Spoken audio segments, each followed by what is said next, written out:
I was walking down the street yesterday, just watching the crowd go by. It's one of those things you do when you're procrastinating on work, just staring at people. And I started noticing, heights. Right. You see a guy who is maybe, what, 5'6"? Yeah. Then a woman who is 6'2". Maybe, if you're lucky, you see someone who plays college basketball and is like 6'7". Sure, you see a range, but it's a pretty standard range. You rarely see someone who makes you stop and, question the laws of physics. Exactly. And it hit me how comfortable we are with that.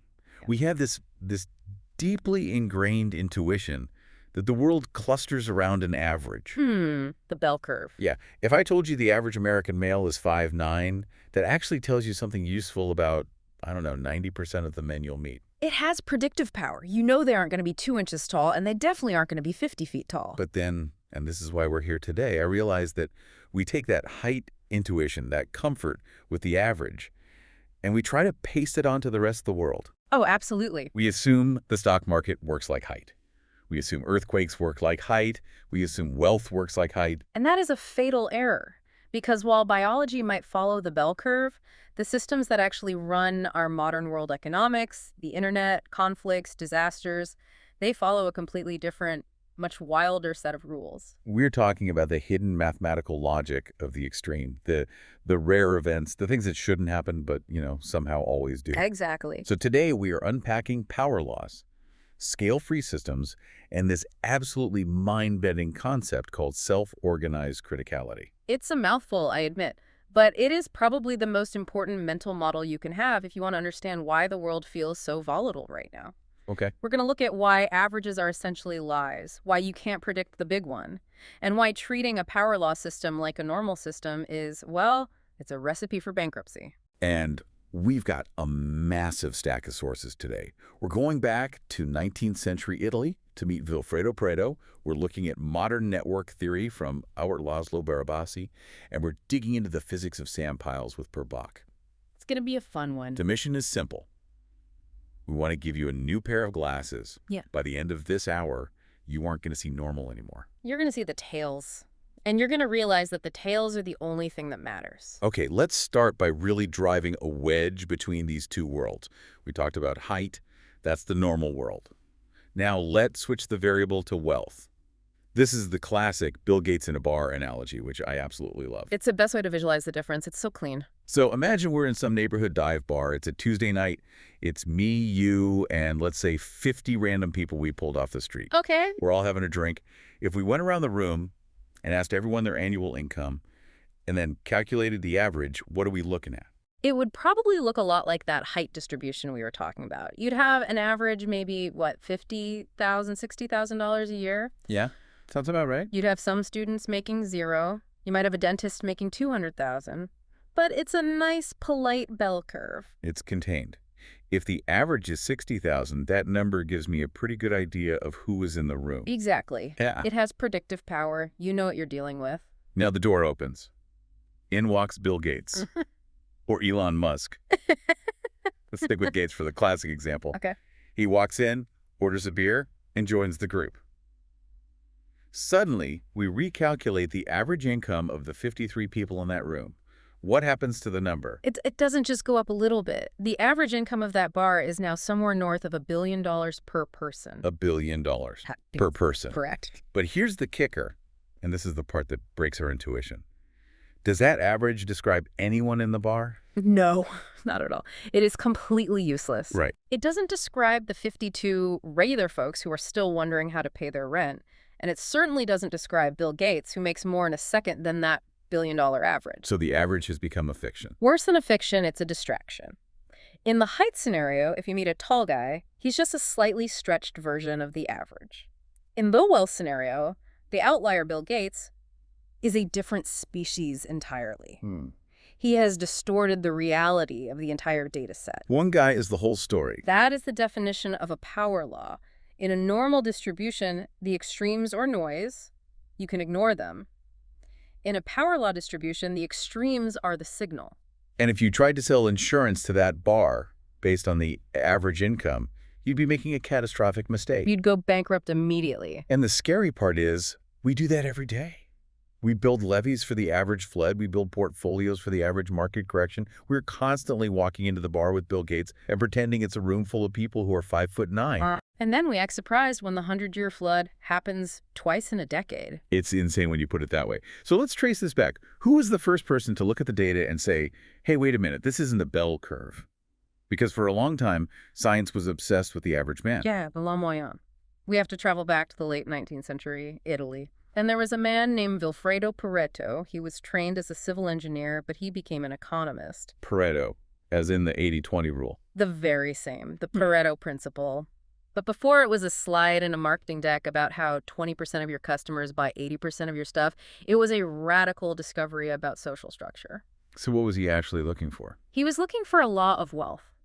He wanted to know how income was distributed across a society. And remember, this is the 1890s. He didn't have Excel. He didn't have a database. Yeah, weird. He had to go out and find tax records, municipal ledgers, handwritten data. Sounds like a thrilling weekend project. He was a man obsessed. He gathered data from Italy, obviously. But then he got data from England, from France, from Prussia, from Saxony, even from Russia. And these are all vastly different places. Hugely different governments, different cultures, different economies. So you would expect the distribution of wealth to look different in Victorian London compared to, say, a Russian peasant village. You would absolutely expect that. But that's not what Pareto found. What did he find? He found the exact same pattern everywhere. No way. Yes. In every country, in every time period he looked at, the data followed the same curve. And it wasn't a bell curve. It didn't drop off. It started high, lots of poor people, and then it just extended out into this long, long tail. Long tail. We hear that term a lot in tech now, but he saw it in 19th century tax records. He literally saw it. He saw that there were people earning not just twice the average, but 10 times, 100 times, 1,000 times the average. The spread was astronomical. Okay, so in the notes, it mentions that Pareto used a specific mathematical trick to make sense of this. Because if you just plot that on a normal graph, it just looks like an L shape. It's hard to read. Right. It's basically unreadable. He used what's called a log-log plot.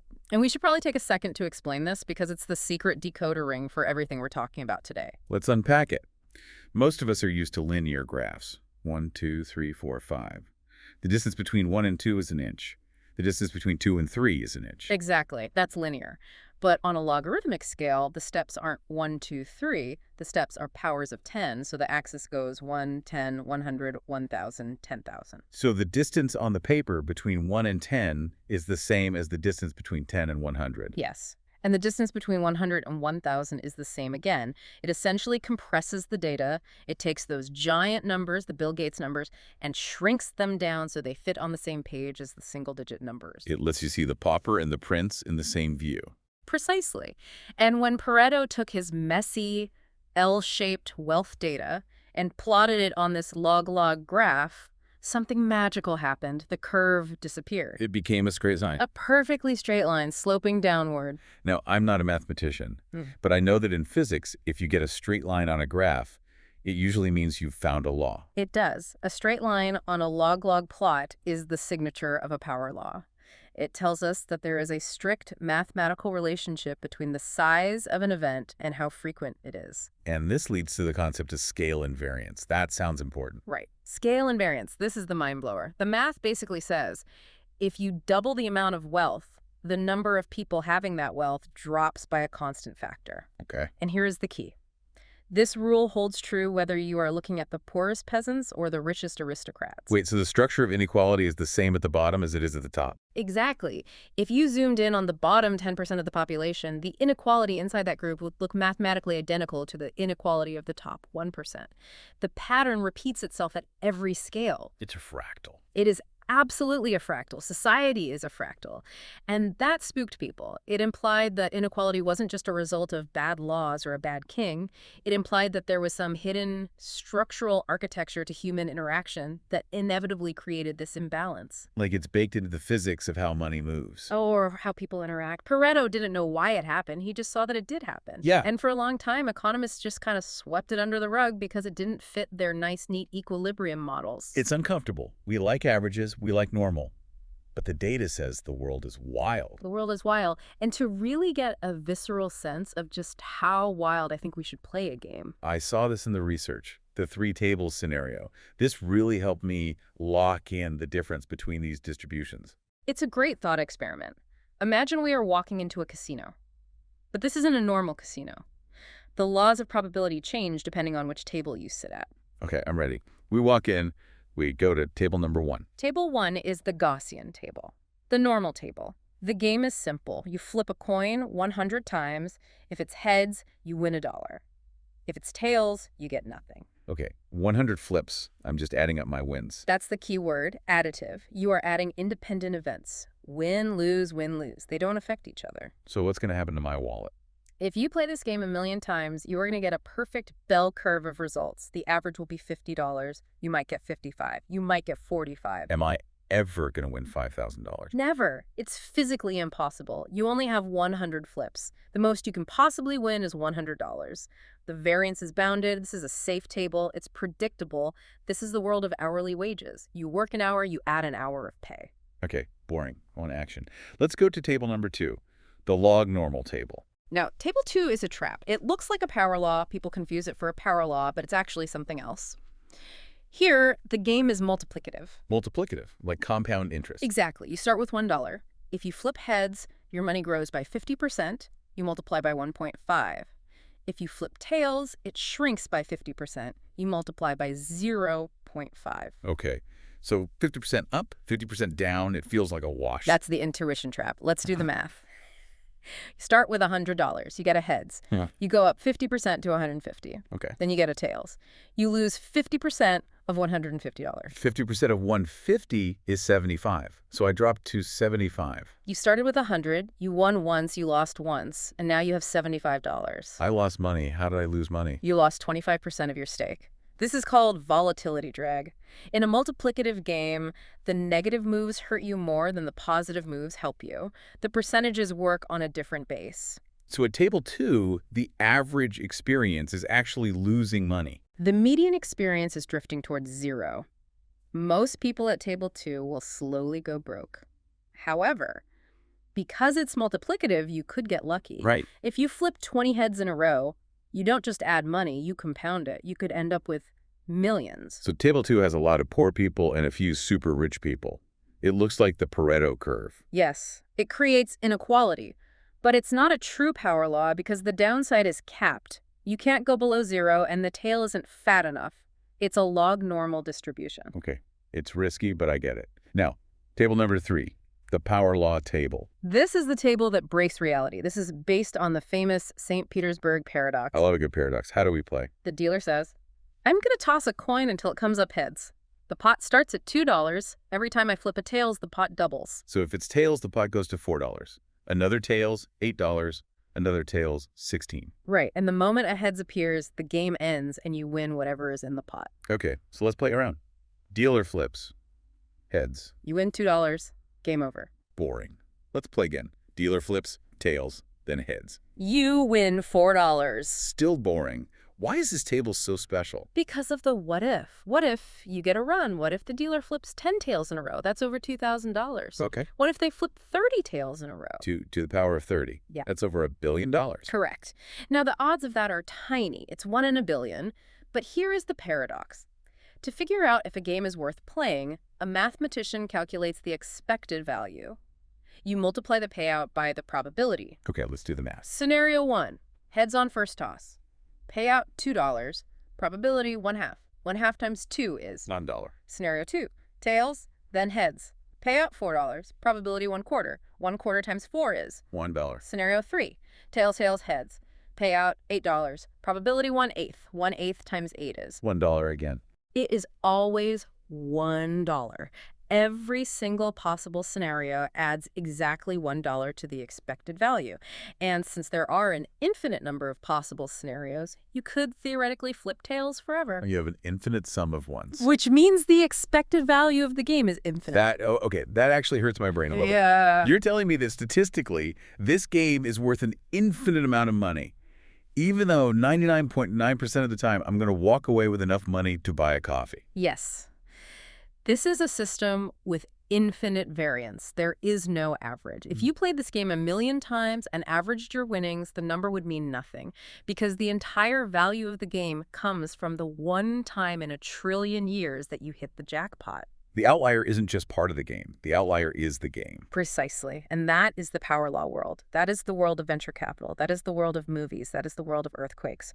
You mostly get nothing, nothing, nothing. And then you get an event so massive, it redefines the entire system. And the mistake we make is bringing our table 1 intuition. I want steady, predictable returns to table 3. If you look for consistency at table 3, you will go broke. You have to hunt for the variance. Okay, I'm stepping away from the casino before I gamble away the podcast budget. But you mentioned earthquakes, so this isn't just about money. Nature plays this game too. Nature loves power laws. In fact, nature seems to organize itself specifically to create them. And to understand why, we have to look at something very simple. Magnets. Magnets. Okay. Specifically, what happens when you heat them up? I remember seeing this in high school physics, I think. If you heat a magnet, it stops working. It loses its magnetism. Right. But let's look at why. Inside the magnet, you have atoms.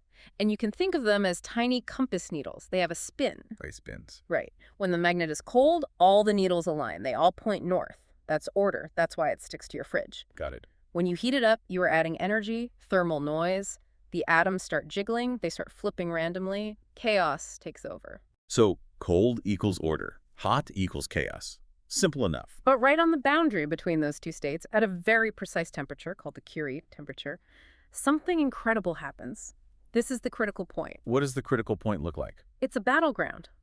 The atoms aren't perfectly aligned, but they aren't totally random either. They form clusters, domains. You'll have a patch of 10 atoms pointing up. Next to it, a patch of 1,000 atoms pointing down. Next to that, a massive continent of 1,000,000 atoms pointing up. It sounds like a map. Like islands and continents on a map. It looks exactly like a jagged coastline. And here is the key concept. It is scale-free. Scale-free. That's a term that comes up a lot in this research. What does it actually mean? It means that if I took a picture of the atomic structure at that critical point and I showed it to you without a scale bar, you wouldn't know if you were looking at 10 atoms or 10 billion. The pattern repeats itself at every level of magnification. It's a fractal. Exactly. A fractal is just a shape that looks the same at any zoom level. And a power law is the mathematical description of a fractal. At this critical point, the system becomes incredibly sensitive. Sensitive how? Okay, so in the cold state, if I flip one atom, nothing happens. It's locked in by its neighbors. Right. In the hot state, if I flip one atom, nothing happens because it's all random noise anyway. But at the critical point, everything is connected. If I flip one atom, it might knock over its neighbor. And because they are arranged in these massive connected domains, that one flip can trigger a chain reaction, a cascade that flips the entire magnet. So the local becomes global. A tiny push can cause a massive shift. Correct. The system is maximally unstable. It is poised on the edge of a cliff. It has, and this is the technical term, an infinite correlation length. Every part of the system is talking to every other part. Okay, but in the lab, you have to carefully tune the temperature to get to this point. You need a scientist with a dial. Nature doesn't have a scientist with a dial. That was the big mystery. We see these power laws everywhere, in earthquakes, in solar flares, in evolution. But who is tuning the temperature? Who is setting the dial to the critical point? And the answer comes from a physicist who sounds like a character from a sci-fi novel, Per Bake. Per Bake, a Danish physicist, a brilliant, somewhat arrogant guy. In the late 80s, he proposed a theory called self-organized criticality. Which is the coolest name for a theory I've ever heard. It is, and the idea is actually very simple. Complex systems don't need a tuner. They evolve toward the critical point automatically. They tune themselves. And his model for this was a pile of sand. The humble sandpile. It's the perfect metaphor. Walk us through the experiment. What did he do? Imagine a round, flat table. Above it, you have a machine that drops 1 grain of sand at a time onto the center. Drip, drip, drip. At first, the grains just sit there. The pile is flat. It's stable. You drop a grain, it stays put. But as you keep dropping them, the pile grows. The sides get steeper. Gravity starts to fight back. The angle of repose. Right. Eventually, the pile reaches a critical angle. It can't get any steeper. Now, the system is at the critical point. When you drop one more grain, it doesn't just sit there. It slides. And when it slides, it hits another grain. And that grain hits 2 more. You get an avalanche. So Beck ran this simulation on a computer. What did he find about the avalanches? Were they all the same size? No, and that's the key. He found a power law. Most of the time, the grain just causes a tiny shift. A few grains tumble, sometimes you get a medium slide, and very rarely you drop one single grain and the entire side of the mountain collapses. A catastrophic event. But the input was the same. It was always just one grain. That is the profound insight. The input was identical. We have this bias where we think big events must have big causes. If we see a stock market crash that wipes out trillions or an earthquake that destroys a city, we instinctively ask, what happened? Did an asteroid hit? Did the president get shot? We look for the hammer, the big cause. We look for the hammer, but Purvok says, no. The cause of the monster avalanche is identical to the cause of the tiny hiccup. It's just one more grain. So why did the big one happen then? Because of the internal state of the pile. At that exact second, the pile was arranged in a way that allowed the cascade to propagate. It was super critical. It was connected in just the wrong way. But you can't see that from the outside. You can't. To an observer, the pile looks the same 1 minute before the disaster as it did 1 minute before nothing happened. There are no precursors. There's a funny anecdote in the notes about Bach defending this theory. Oh, yes. When he published this, geologists and physicists tried to replicate it with real sand, like actual sand from a beach. Right. And they found that wet, sticky sand doesn't form a perfect power law. It's messy. So they went to Purvok and said, your theory doesn't work with real sand. And what did he say? He basically said, I don't care about your dirt. I'm talking about the logic of the universe. His exact quote was something like, the theory applies to the systems it applies to. He was arrogant, but he was right, wasn't he? He was. Because while beach sand is messy, the crust of the earth behaves exactly like his computer model. Earthquakes are the ultimate sandpile. Think about it. Tectonic plates are pushing against each other. Stress is building up. That's the sand piling up. And the quake is the avalanche. Yes. We have the Gutenberg-Richter law in seismology. It is a pure power law. You have millions of tiny tremors every year that you don't even feel. You have thousands of small quakes. You have a few large ones, and once every century or so, you have a megaquake. But the mechanism is the same. It's just a rock slipping. It's a rupture. A rock slips under pressure. Usually friction stops it after a few meters, but sometimes the system is so critically connected that the slip triggers the next rock and the next and the next. We looked at the Kobe earthquake in 1995 as a case study. A tragedy. A slip on the Nojima fault. The stress released, and it just kept cascading for 40 kilometers. It didn't know when to stop. The connections were all there. And the terrifying insight from the Sandpile model is that prediction is impossible. It is theoretically impossible, not just we need better computers. Impossible. Why? Because to predict the big one, you would need to know the exact position, friction, and pressure of every single pebble in the crust. And even if you knew that, because the system is at the critical point, a microscopic change, literally a butterfly flapping its wings, could change a harmless tremor into a catastrophe. So the big one is just a small one that didn't stop. That's the quote. A megaquake is just a small quake that didn't stop. This makes me think about control. We humans are control freaks. We want to stop the avalanches. We want to prevent the disasters. But if these systems self-organize to this critical state, aren't we fighting gravity? We are fighting the fundamental math of the system, and nowhere is this clearer and more tragic than in forest fires. This brings us to the paradox of suppression. Let's talk about Yellowstone, 1988. This was a huge cultural moment. It was. The biggest fires in the park's recorded history. 1.4 million acres burned. The images were apocalyptic. And everyone was asking, what went wrong? Was it arson? Was it a superstorm? What was the big cause? No, it was lightning. Standard, run-of-the-mill lightning, the same lightning that strikes the park thousands of times a year. The difference wasn't the spark. The difference was the state of the forest. Because we had been helping it for 50 years. The 10 a.m. policy, established in 1935 by the U.S. Forest Service. The rule was simple. If a smoke column is spotted, the fire must be put out by 10 a.m. the next morning. No exceptions. Which sounds completely logical. Fire destroys trees. We want trees, therefore stop fire. It sounds logical to a linear thinker, to someone at table 1 who thinks inputs equal outputs. But a forest is a complex, critical system. Small fires serve a function. They burn up the dead wood, the dry brush, the fuel. They're the small avalanches that keep the sand pile from getting too steep. Exactly. They vent the system.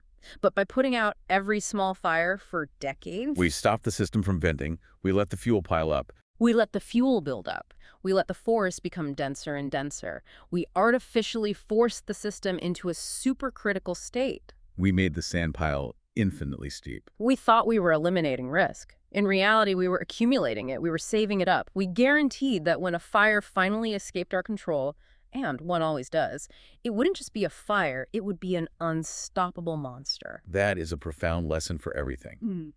By suppressing volatility, we created fragility. It's the lesson of the power law world. You can't eliminate risk, you can only transform it. We traded frequent small fires, high frequency, low intensity, for rare, devastating mega fires, low frequency, infinite intensity. So the modern approach is to let it burn. Controlled burns, prescribed fires. We're trying to return the system to that healthy, critical state where small fires happen constantly. But it's hard. People don't like smoke in their backyard. It's hard to tell people, hey, we're burning down the woods to save the woods. It's very counterintuitive, but it's the only way to survive a power law world. You have to accept the small failures to avoid the total collapse. Okay, we've covered nature, magnets, earthquakes, fires. But there's another domain where power laws rule, and it's one we live in every single day. The digital world. Networks. This is where we meet Albert Laszlo Barabasi. In the late 90s, the internet was exploding, and everyone assumed the web would be a normal network. It's like a roadmap. Right. If you look at the U.S. highway system, it's a random mesh. Most cities have roughly the same number of highways entering them. You don't have one city with 5 million highways and another with 0. It's distributed. It's a bell curve.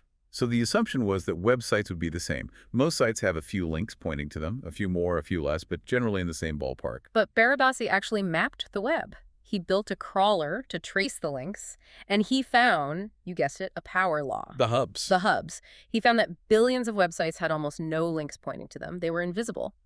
But a tiny handful, Google, Yahoo, Amazon, had millions of links. They were the Bill Gates of the internet.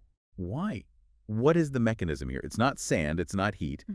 Why does the internet cluster like that? It's a mechanism called preferential attachment. Or, as we usually call it, the rich get richer. Exactly, the Matthew effect from the Bible. For to everyone who has, will more be given. Here's how it works. Imagine a new website comes online today, a new blog post. Who does it link to? Well, if I'm starting a blog, I'm probably going to link to Wikipedia or YouTube or a big news site. I'm not going to link to my neighbor's blog that nobody reads. Precisely. You don't link randomly. You link to the nodes that are already popular, that are already visible. So popularity breeds popularity. It's a positive feedback loop. Yeah. A runaway effect. The more links Google has, the easier it is to find. The easier it is to find, the more people link to it. And this explains basically everything in our culture now. Everything. Social media followers. Who gains the most new followers today? The person who already has the most followers. Scientific citations. Which papers get cited? The ones that are already famous. It destroys the idea of a level playing field. We like to think the best content wins, but this suggests that the biggest content wins.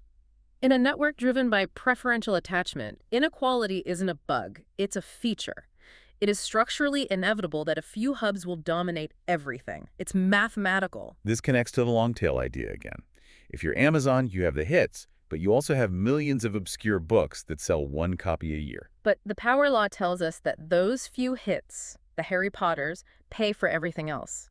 Without the hubs, the network collapses. This is the perfect transition to the final piece of the puzzle, strategy. Because if we live in a world governed by these two different rules, normal, like height, and power law, like wealth and networks, we better know which game we're playing.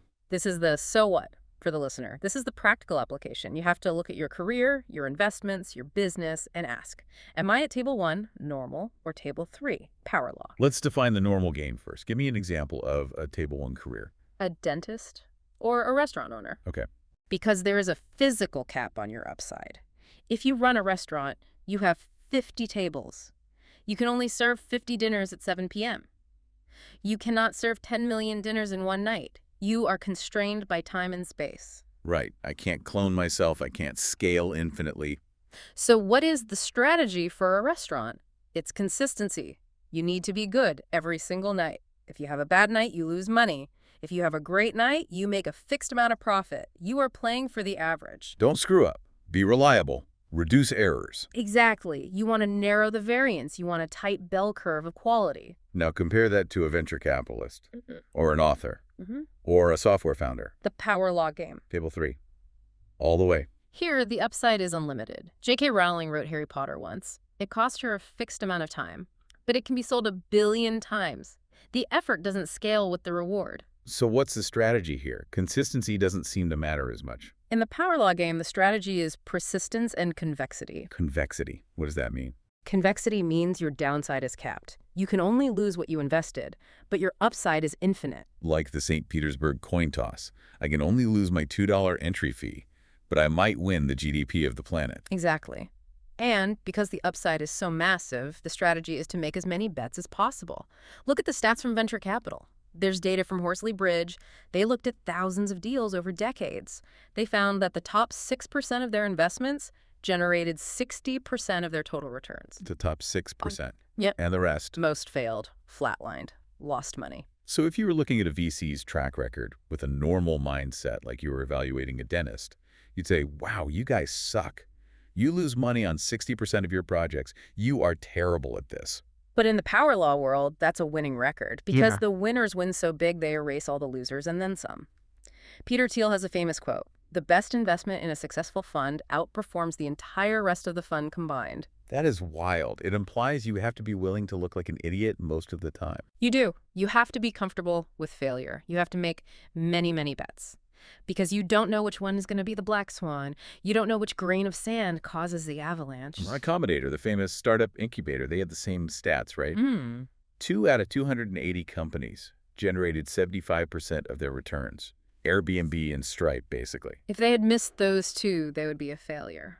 With them, they are legends. So the lesson for the listener is, if you are in a creative field, a tech field, or investing, stop trying to be consistently good. Stop trying to avoid failure. In a power law world, failure is just the cost of finding the outlier. You need to take more swings. You need to write more songs, start more companies, send more cold emails. Because you are fishing for that infinite variance. You're playing the St. Petersburg game, waiting for that run of tails. Precisely. But, and this is a big but, if you are a pilot or a surgeon, please stay at table 1. We want you to be consistent. We don't want black swan surgery. Please, no experimental surgery to see if I get superpowers. I want the bell curve surgeon, the most average, predictable surgeon you can find. Right. Know which game you were playing. Don't apply table 3 strategies to table 1 jobs, and don't apply table 1 caution to table 3 opportunities. This has been massive. I feel like my view of the world has shifted. We started with height versus wealth, and we ended up with a theory of everything. It really is a theory of everything. It's the realization that we live in a fractal world.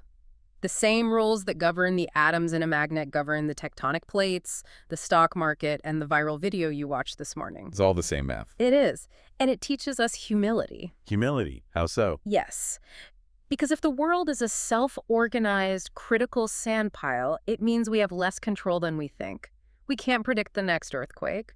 We can't predict the next stock crash. We can't predict the next hit song. We're just dropping grains of sand. We are just dropping grains of sand. And that brings me to a final thought I've been mulling over. Let's hear it. We often feel insignificant. We think, I sent that email, nothing happened. I wrote that blog post, nobody read it. I pitched that idea, they said no. We feel like our actions are just disappearing into the pile. Just another grain on the heap. But if our lives are critical systems, if our careers, our relationships are all poised at this critical point, then you never know which grain is the one. You never know which small, seemingly insignificant action, a handshake, a kind word, a single email, is going to be the one that triggers the cascade. The one that shifts the whole landscape. Exactly. You can't predict the cascade. You can't force the avalanche. All you can do is keep dropping grains of sand. Keep dropping sand. I love that. It's the only strategy that works in a power law world. Well, on that note, I'm going to go drop some sand. Maybe buy a lottery ticket. No, wait, that's table 2. That's the trap. Stay away from the lottery. Go start a podcast. Done and done. Thanks for diving deep with us. We'll see you next time.